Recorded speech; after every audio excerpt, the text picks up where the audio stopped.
You mentioned the fear as a motivator or joy, and you mentioned some larger churches. I was interviewed for a very larger, well-known church for their senior pastor position, and I was asked, the first question I was asked was, "How do you survive in a toxic leadership environment?"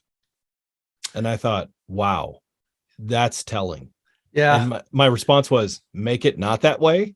Yeah. Because you can't survive in that way. No. I mean, not long term, but how do you transition something from a toxic, and let's define that first. What is a toxic environment? And then how do we transition that into a healthy one?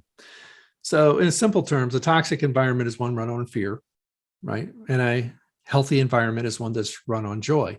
So it's not that there's never fear. It's just that you don't camp out there. You come back, you return from the fear to joy.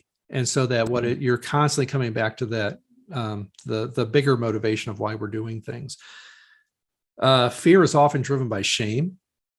And so one of the reasons we have so much toxicity in leadership is that there's so much narcissism in leadership, because as Dr. Wilder defined it, narcissism is essentially the inability to return to joy from shame.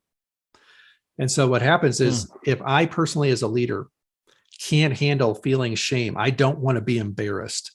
All of a sudden, without anybody saying it, that becomes the driving core value of the culture that I'm creating. Whatever happens, make sure the senior pastor looks good, right? Don't ever make him have to handle any shame. Well, if that's the culture I'm creating, I don't have to, organize that. Everybody just kind of picks up on it pretty quickly. And so what happens now is my fear of feeling shame starts to drive the way that I lead, and toxicity quickly follows. So I would say that in a lot of the toxic cultures, you're also going to find some level of narcissism, which is this inability to deal with shame, which leads to people organizing things in a way where, they look good. That's a huge topic in and of itself, obviously. But one of in some ways, the photo negative of rare leadership is narcissistic leadership.